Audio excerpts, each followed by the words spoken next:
십자가의 길, 오늘 8번째 시간입니다. 오늘은 결실 있는 인생이라는 제목으로 말씀을 나눕니다. 결실 있는 인생. 어느 잡지에 보니까 직장인들이 꿈꾸는 것이 있어요. 직장 다니는 사람들이 제일 꿈꾸는 것. 제일 1위가 연봉이 1억 원이 되면 좋겠다. 이겁니다. 직장인들은 다 그런가 봐요. 연봉이 1억 원 되면 좋겠다. 여러분들은 얼마 받으면 좋겠어요? 1억 원. 2018년도 통계입니다. 작년에 발표된 거죠. 작년에 발표에 의한 통계에 보니까 국내에서 1억 원 이상의 고액 연봉을 받는 직장인들이 몇 명이나 될 것 같아요? 한 80만 명 정도 된대요. 그러니까 세금을 내는 직장인들의 4%가 연봉이 1억 원 이상이래요. 그러니까 1억 원 이상 받는 사람이 사실 많지 않은 거예요. 4%밖에 안 되는 거죠. 그런데 그 중에서 연봉이 25억 원 이상 되는 사람들도 있어요. 야, 100여 명 정도 있어요.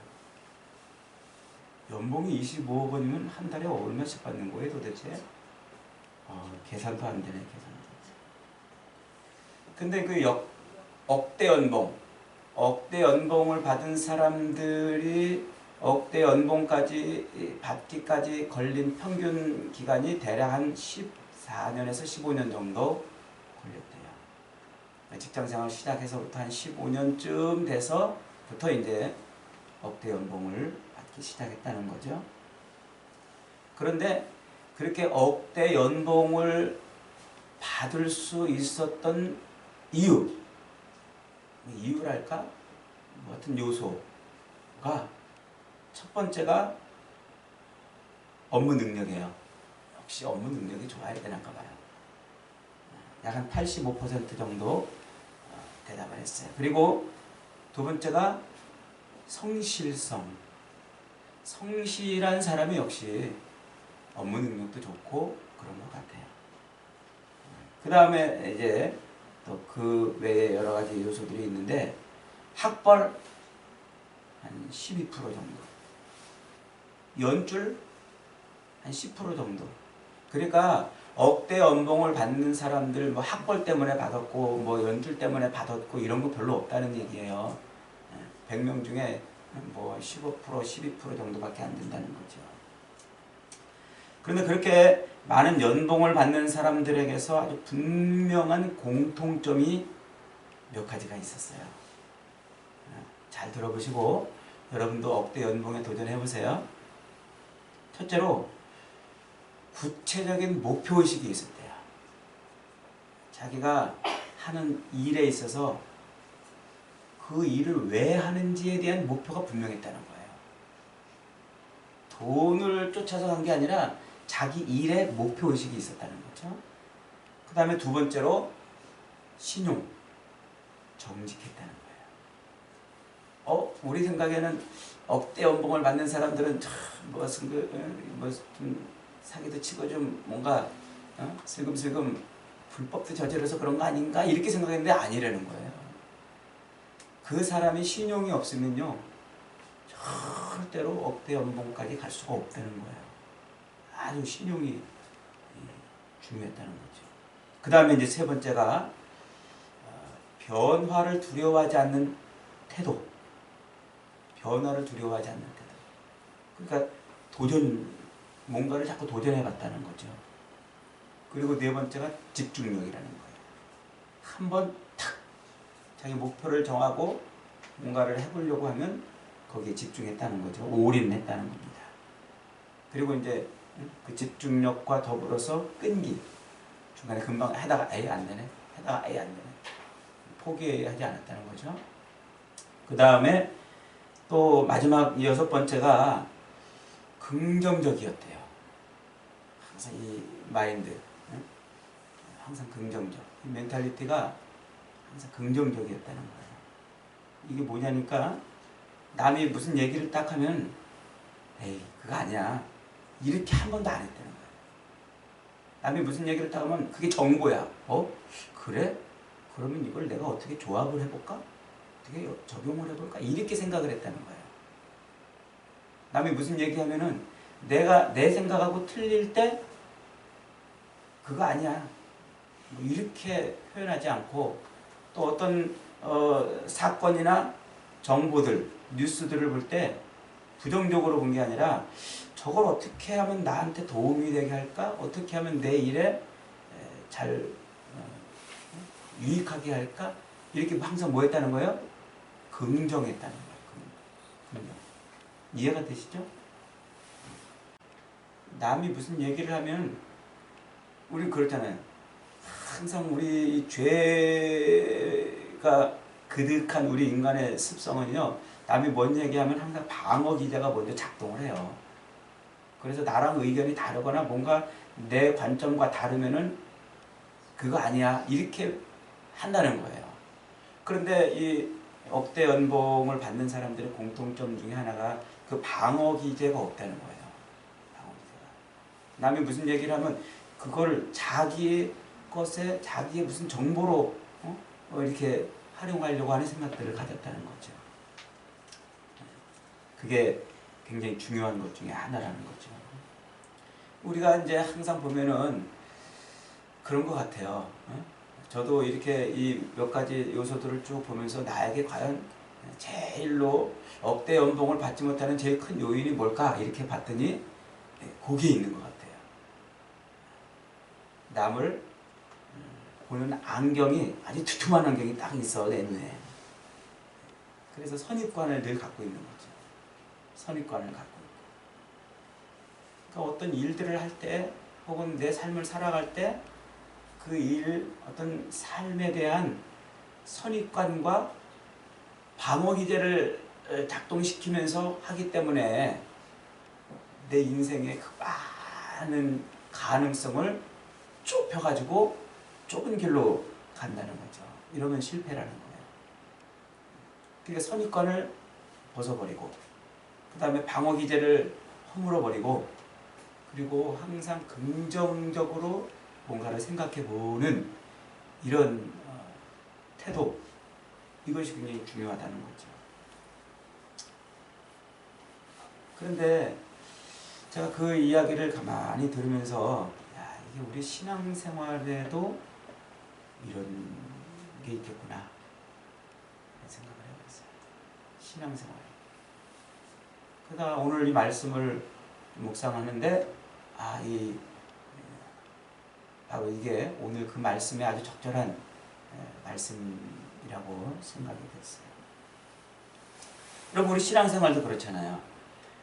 똑같이 신앙생활 매 주일마다 예배 와서 교회 와서 예배 드리고 또 찬양도 하고 또 더러는 집에서 성경도 읽고 또 매일 보내드리는 그 큐티도 늘 묵상하고 다 똑같이 하는데 어떤 사람은 신앙생활을 잘해요.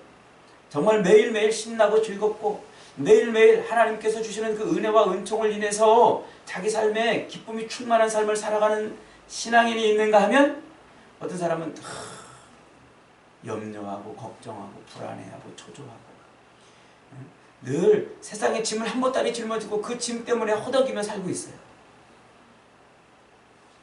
똑같은 신앙생활을 하고 똑같이 인생을 살아가는데 말이죠. 왜 어떤 사람은 즐겁게 신앙생활하고 그 많은 인생의 짐을 짊어지고도 거뜬하게 살아가는데 어떤 사람은 코딱지만한 짐 보따리 하나 짊어지고도 그냥 염려하고 걱정하고 불안해하고 그러냐 말이죠. 그 차이들이 뭐냐? 차이들이 뭐냐는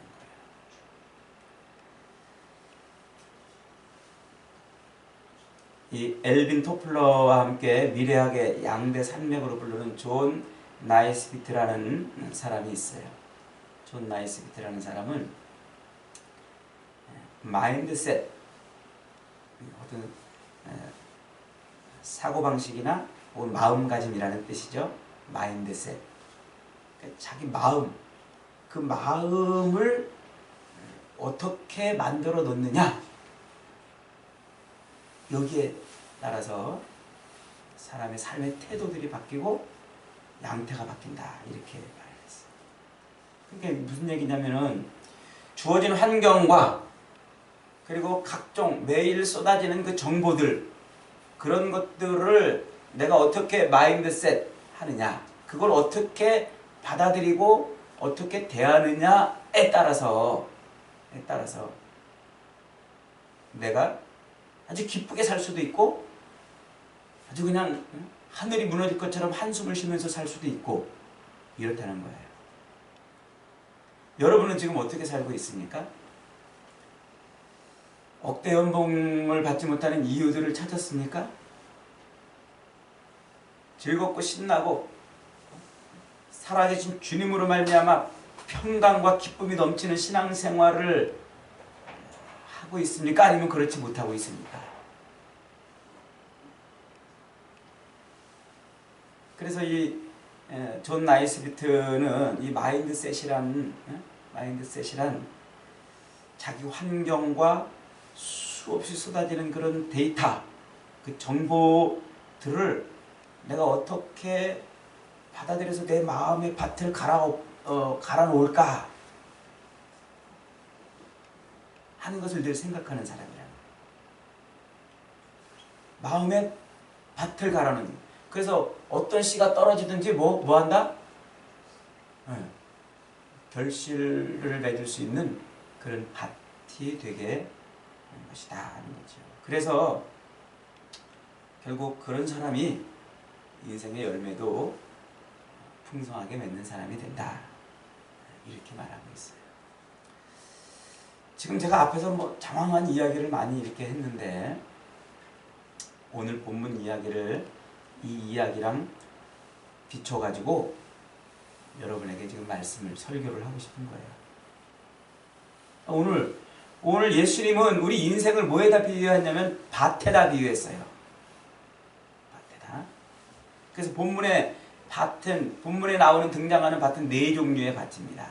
첫째는 길가밭, 두 번째는 돌밭, 세 번째는 가시밭, 가시덤불이 나는 밭, 네 번째는 좋은 밭, 옥토죠. 좋은 밭. 그래서 이 씨 뿌리는 자가 촥 하고 똑같이 씨를 다 뿌렸는데 돌밭에 사람들이 많이 지나다니는 길가밭에 있는 씨는 뿌리를 내리지 못해가지고 어떻게 했어요? 금방 새들이 와가지고 쪼아먹었다는 거예요. 결실을 할 수가 없죠. 두 번째, 돌밭. 여기서 돌밭은 돌이 이렇게 막 섞여 있는 밭이 아니고 그 흙이 얇아가지고 뿌리를 내리지 못했다고 그래요. 그러니까 밑에가 다 돌이 안반인 거예요. 밑에가 안반. 그래 흙이 얇아가지고 뿌리를 내렸어도 금방 햇빛 때문에 말라 죽어버렸다는 거죠. 그 다음에 세 번째가 이제 가시덤불이 있는 밭. 가시덤불이 있는 밭은 이 가시덤불로 인해서 어떻게 됐어요? 햇빛을 받지 못한 거죠. 그래서 그 밭은 결실을 할 수가 없었어요. 그런데 좋은 밭에 뿌려진 씨는 100배, 60배, 30배의 결실을 맺었다라고 하는 거죠. 저도 예전에 이 본문을 이렇게 설교했어요. 여러분, 좋은 밭이 되십시오. 그러면 우리는 60배, 100배의 결실을 맺을 수 있습니다. 이렇게 설교했어요.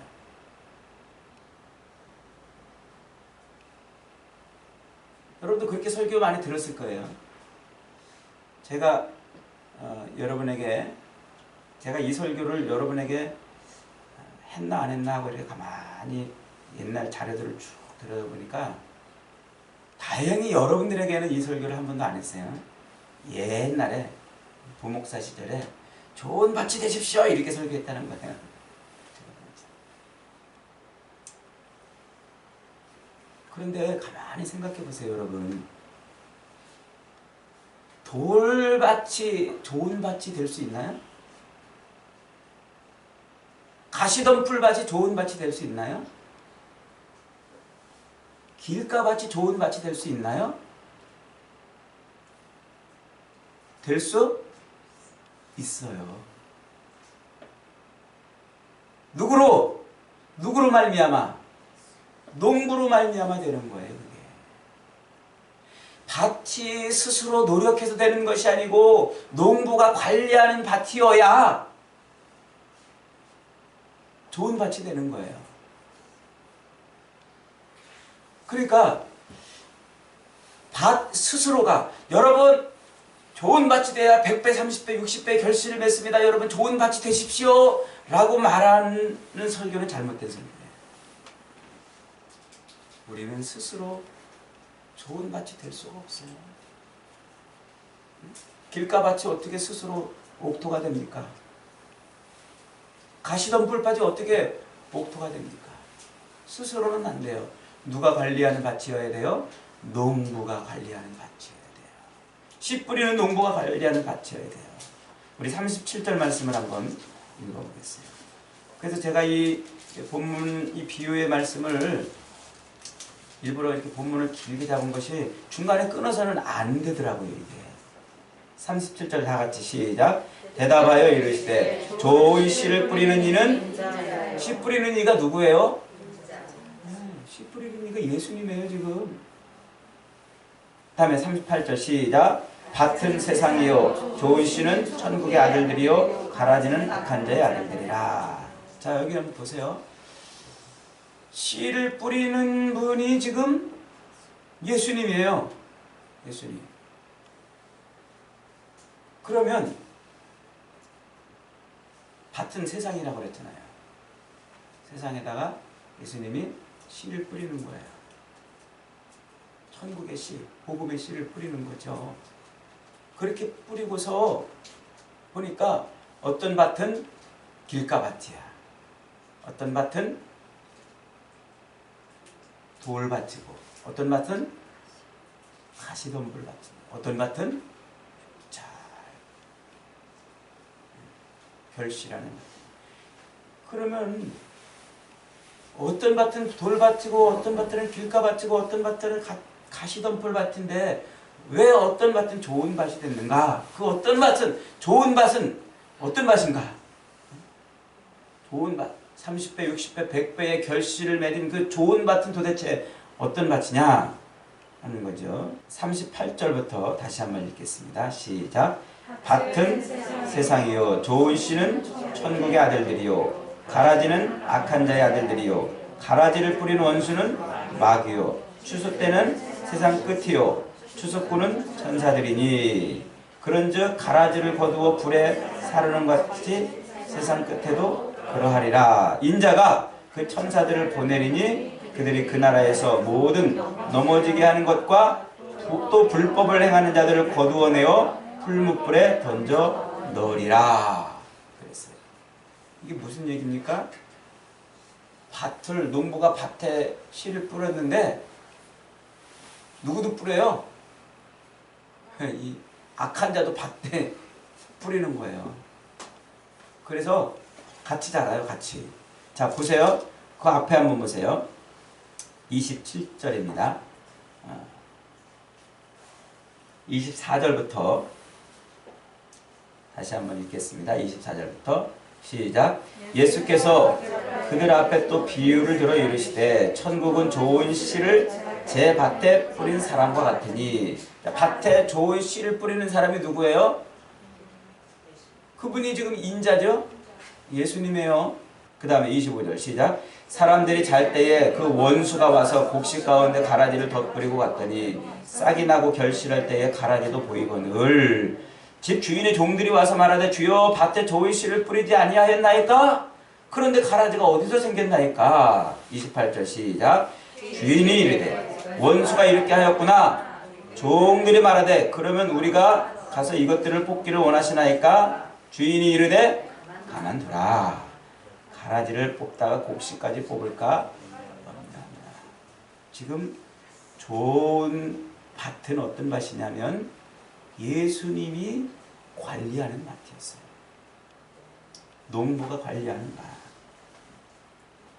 그러니까 길가밭은 씨가 뿌려졌는데 그 씨가 뿌리를 내리기 전에 이 새들이 와서 다 먹어버렸어요. 새들이 와서 먹어버렸다는 것은 뭡니까? 19절 말씀에 보니까 말씀을 들었을 때 악한 자가 와서 즉시 그들에게서 뿌려진 말씀을 빼앗아 갔다 그랬어요. 그러니까 하나님의 말씀을 듣고 그 말씀을 들었는데 악한 자가 와가지고 그 말씀을 쏙쏙쏙 다 빼갔다는 거예요. 주님이 뿌린 그 복음의 말씀을 쏙쏙쏙 다 빼갔다는 거예요. 그 얘기는 무슨 얘기입니까? 예수님께서 하나님의 아들이시고 우리를 구원하시는 구원주라는 말씀이 온 세상에 쫙 하고 뿌려졌는데 마귀들이 와가지고 그 말씀을 쏙쏙쏙 빼먹은 사람들이 있다는 거예요. 그 사람들은 예수 그리스도를 어떻게 보는 거예요?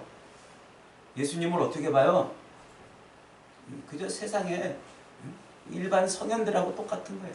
석가나 혹은 마호벳이나 그런 것처럼 여기고 그러는 거죠. 세상에 뭐 공자의 가르침이나 혹은 이 불교의 그런 가르침하고 예수님의 가르침하고 뭐 별반 다를 것이 없는 것처럼 보이는 거예요. 그러니까 말씀이 그 마음밭에 결실을 맺지 못하는 거죠. 즉 예수 그리스도를 우리의 구주로 아멘하고 영접하지 못한 거예요. 그 다음에 돌짝밭은 어떻습니까? 돌밭은 또 어때요? 돌밭은 돌이 섞여 있는 밭이 아니라 아까 뭐라고 그랬어요? 안반 위에 있는 흙이 얇은 밭이라고 그랬잖아요. 그래서 17절에 보니까 이것을 설명하기를 말씀을 받을 때는 기쁨으로 받아요. 근데 말씀이 뿌리를 내리지 못하는 것은 환난과 핍박이 왔을 때 어떻게 했어요? 그만 죽어버렸단 말이에요. 뿌리가 좀 내려가는 것 같더니 환난과 핍박이 오니까 그 씨가 그냥 말라 비틀어져 버렸어요. 그러니까 이거 보세요. 우리 교인들 가운데도 교회를 다니는 사람들 가운데도 그런 사람들이 많아요. 전도를 받아가지고 혹은 어떤 이유로 교회를 처음 나왔어요. 나와가지고는 이제 신앙생활을 조금 하다가 재미를 붙여서 조금 하다가 금방 실족하는 거예요. 시험에 들어버려요. 그래가지고 어떻게 해요? 아주 교회를 떠나버려요. 교회만 떠나는 게 아니라 교회를 향해서 총질을 하고 다녀요. 그러니까 그 마음에 예수님이 딱 들어왔는데 재밌게 신앙생활 하다가 돌아서 가지고 이거 내가 교회 다녀보니까 뭐 교회 똑같아. 아니 교회가 더해. 이렇게 총질을 하고 하는 그런 사람이 됐다는 얘기예요. 그러니까 보세요. 제 주변에도 그런 사람들 많아요. 교회 다니다가 뭐 교회에서 뭐 헌금하라고 했다고 뭐 그 실족해가지고 떠난 사람들도 많고 교회에서 또 뭐 하라고 그랬다고 떠난 사람도 많고 그렇죠. 그러니까 예수님을 믿고 신앙생활을 다 하려고 하다가 환난 혹은 핍박, 어려운 시험들, 시련, 자기 삶에 힘든 일이 벌어지니까 넘어져 버린 거죠. 십자가를 짊어지라니까 꽁무니를 빼고 도망을 가버리는 거예요. 그게 돌밭이에요. 자, 그 다음에 가시떨기밭은 어때요? 가시떨기밭은 그래도 조금 한동안 신앙이 좀 잘 자라는 것 같아요. 복음의 씨가 쫙 예수님이 우리의 구원주이십니다. 그 복음의 씨가 쫙 뿌려졌는데 한동안 뿌리를 내려가지고 잘 자라는 것 같아요. 잘 자랐는데 어떻게 됐다고 그랬어요? 가시떨기도 함께 막 자라기 때문에 풍성한 결실을 못 맺어요. 그러니까 지금 누가복음 이 본문에 있는 누가복음 동일한 본문에 누가복음에 있는 본문을 살펴보면은요. 가시떨기가 함께 자란다는 것을 누가는 더 강조를 많이 하고 있어요. 그 말은 뭡니까? 신앙생활을 하는데 세상 것도 열심히 하는 거예요. 열심히. 교회를 다니고 믿음 생활을 열심히 하는데 술집도 열심히 다니고 놀러도 열심히 다니고 부지런히 또 도박하는 사람도 있나요? 뭐 하여튼 세상 온갖 신앙생활도 하는데 세상의 온갖 생활도 같이 열심히 하는 거예요. 왜 하는 걸까요? 그 사람에게 있어서 이 신앙생활은 어떤 의미가 있을까요? 그것은 바로 복받기 원하는 거예요. 기복적이라고 그러죠. 기복. 그래서 이 세상도 열심히 즐거움과 쾌락을 쫓고 부와 성공을 쫓고 하면서 살아가는데 거기에 덧붙여서 신앙생활을 하는 이유는 이 신앙생활이 자기의 부와 즐거움을 더해줄 것이라고 여기기 때문에 그렇게 해서 하는 거예요. 두 개가 같이 자라는 거예요. 그런데 그런 사람들도 결국은 어떻게 해요? 결국은 이 삶, 세상적이고 부와 즐거움의 삶이 안 되면 믿음 생활을 포기한다는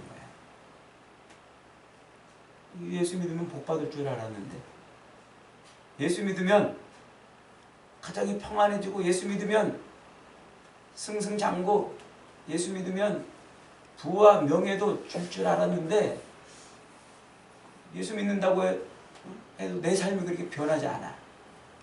5년이 가도 10년이 가도 예수 안 믿는 저놈은 오히려 나보다 더 잘 사는 것 같고 잘 먹고 잘 사는 것 같고 더 재밌게 인생을 사는 것 같은데 예수 믿는다고 하는 나는 오히려 힘들게 살아.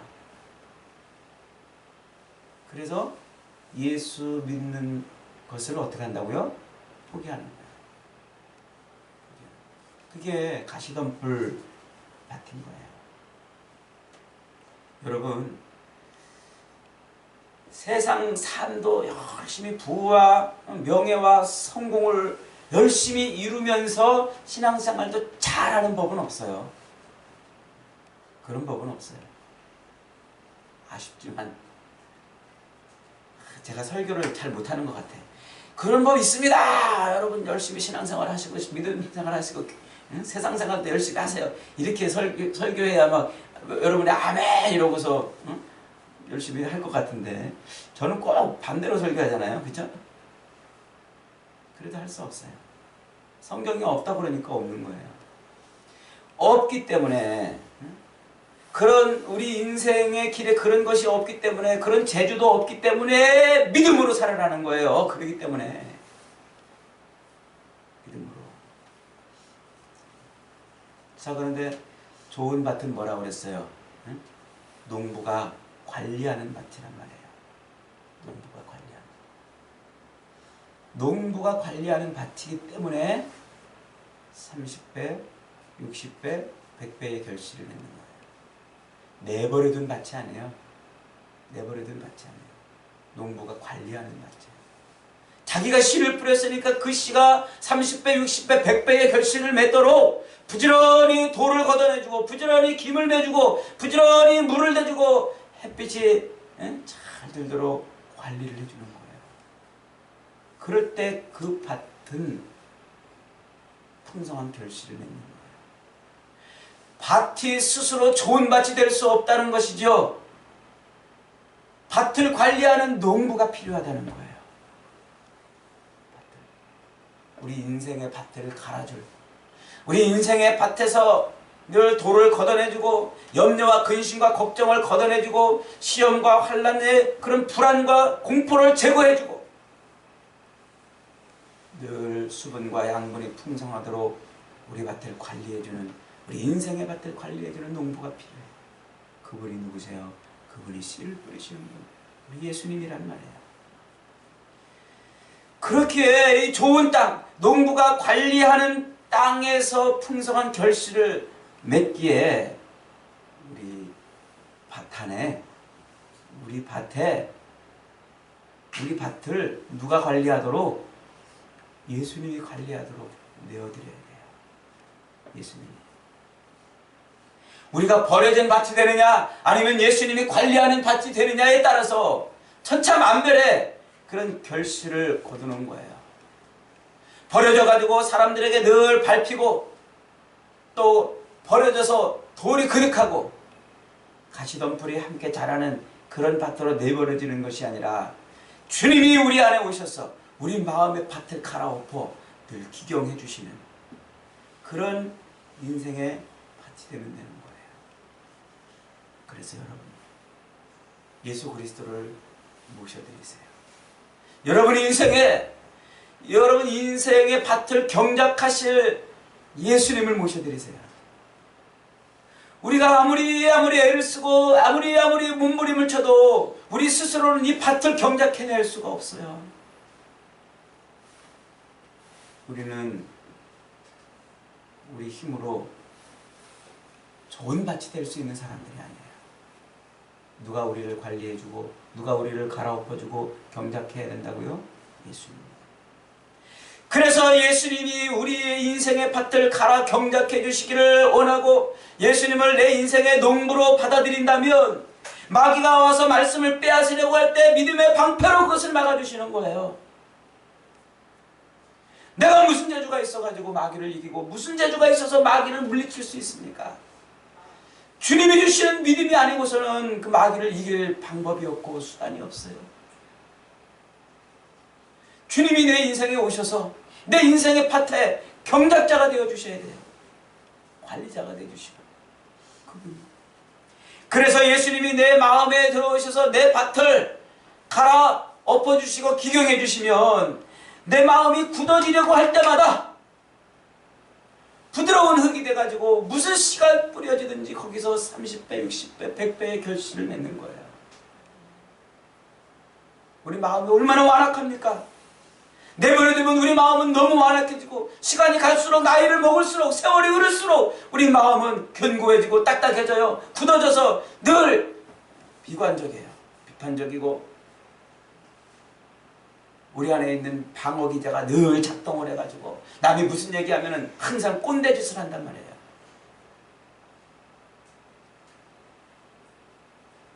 그러나 주님이 내 인생의 밭에 오셔서 인생의 밭을 갈아엎어 놓으시면 무슨 씨가 뿌려지든지 잘 자랄 수 있는 옥토가 되는 거예요. 주님의 보혈이 내 이 굳은 마음에 자꾸 내리면 부드러운 땅이 되는 거예요. 부드러운 땅. 하늘에서 비가 쏟아지면 쏟아질수록 땅이 물러지고 부드러워지는 것처럼 주님의 보혈이 내 마음에 쏟아지면 내 인생의 굳은 마음들이 부드러운 마음이 되는 거예요. 주님이 내 안에 들어오셔서 내 마음의 밭을 갈아엎어 넣어주시면 세상에 이런저런 철학들이 내 안에 들어와서 뿌리를 내리지 못합니다. 그분이 내 인생의 전부고 모든 것 되시기 때문에 그 어떤 철학도 주님과 비교할 수 없는 것이 되기 때문에 세상에 더럽고 악한 발걸음들이 내 인생의 밭을 함부로 지나다니지 못해요. 예수를 5년, 10년, 20년 믿어도 예수님보다 세상 철학을 더 의지하고 세상 방법을 더 의지하고 예수님보다 세상 것을 더 의지하니까 말씀이 자꾸 꼽혀져 나가는 거예요. 제가 예전에 학생들 가르칠 때 성질 나는 건 그거예요. 이 설교 시간에 참 이런 표현을 안 써야 되는데 그래도 한 번만 쓸게요. 미치고 팔딱 뛰겠어요. 애들 고등학생들 막 1, 2학년 때 믿음으로 팍 가르쳐가지고 애들이 막 뜨거워지고 막 주님을 정말 사모하고 주님께 자기 인생을 드리고 헌신하는 그런 모습으로 막 성장하다가 고3이 딱 되면 교회 안 나와. 엄마가 나가지 말래. 학원 가래. 일단 대학을 먼저 붙어야 된대. 대학 못 붙으면 아무것도 아니래. 일단 대학을 먼저 가야 되니까 교회를 쉬래. 그런다는 거예요. 진짜 미치겠어. 세상 방법, 세상 원리, 세상 철학을 주님의 방법과 원리와 철학보다 더 귀하게 여기는 거예요. 그러니 믿음이 늘 그 수준이에요. 그 수준. 여러분, 그리스도가 내 안에 오셔서 내 밭의 주인이 되주시고 내 인생의 밭을 갈아엎어 넣어주시고 경작해 주시면 시험이 오고 핍박이 와도 어떤 무슨 공격이 와도 능히 이겨낼 줄 믿으시기 바랍니다. 그 무엇이 우리를 공격하고 그 무엇이 우리에게 닥쳐도 폭풍과 환난과 시련과 시험이 와도 우리 인생에서 30배, 60배, 100배의 결실을 맺게 하는 줄 믿으시기 바랍니다. 그러므로 여러분 인생의 밭에 지금 예수님이 있는지 점검하셔야 돼요. 주님이 내 안에 오셔서 내 인생의 밭을 갈아엎으시는지 점검해 주셔야 돼요. 내 인생의 밭을 십자가로 갈아엎어 십자가 쟁기로 갈아엎어서 주님의 보혈을 쏟아내 주시고 옥토가 되게 하고 있는지 점검하셔야 된단 말이에요. 사랑하는 여러분, 옥토는 피밭입니다. 그리스도의 피로 기경된 밭이에요. 가룟 유다는 배반의 더러운 피로 피밭을 사서 나그네의 공동묘지로 쓰게 했지만 예수님은 저와 여러분을 거룩한 피로 사셔서 하나님 나라의 복음이 30배, 60배, 100배의 결실을 맺는 인생이 되게 해주셨어요. 사랑하는 여러분, 이 더러운 밭을 주님께 내어드리셔서 주님이 갈아엎어서 아름다운 인생으로 주님이 찾으실 때 드릴 만한 그런 결실을 맺는 아름다운 결실 있는 인생들이 다 되시기를 주님의 이름으로 축원합니다.